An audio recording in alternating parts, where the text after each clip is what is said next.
If you really get into the early games of the World Cup, then the later games tend to mean a lot more. So far, I've listened to 5 matches on BBC Radio 5 Live, and these are my very quick highlights, best things or interesting things that have happened in those matches. The opening match, Mexico versus South Africa, there were 3 red cards, 2 goals, but my favourite thing was that there was a leak in the roof directly above, and only above, the commentator for BBC Radio 5 Live, and you could hear the rain coming down on him and his desk, and it just tickled me. So an appropriately eventful opening match. And one of the goal scorers from Mexico was Jimenez, who's 35, and anyone who's come back from a skull fracture a few years ago, that will always mean a lot. And I think Alex, the raving reporter on the Rest is Football's daily show on Netflix, said that he'd also recently lost his dad, so he looked up to the heavens when he scored that goal. I just love little stories like that give you a window into these players. Then I listened to the Canada versus Bosnia-Herzegovina match, which ended up a 1-1 draw, but it wasn't as boring as that result maybe sounds. The manager for Canada made a really good decision and brought on the right player at the right time, so that Canada equalised, which was very important for them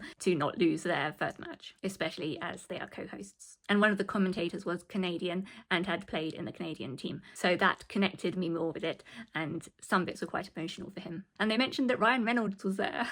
Then the third match I listened to was the United States versus Paraguay, which ended up 4-1, and it was definitely the most exciting match so far, which I don't think anyone was expecting.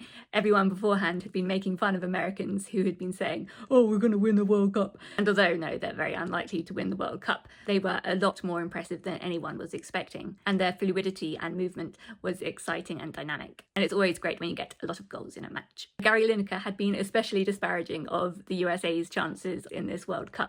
And this morning on the Rest is Football's daily show on Netflix, he said that he's doubling down, and if USA win the World Cup, he's going to do the final show in his pants with a USA design on.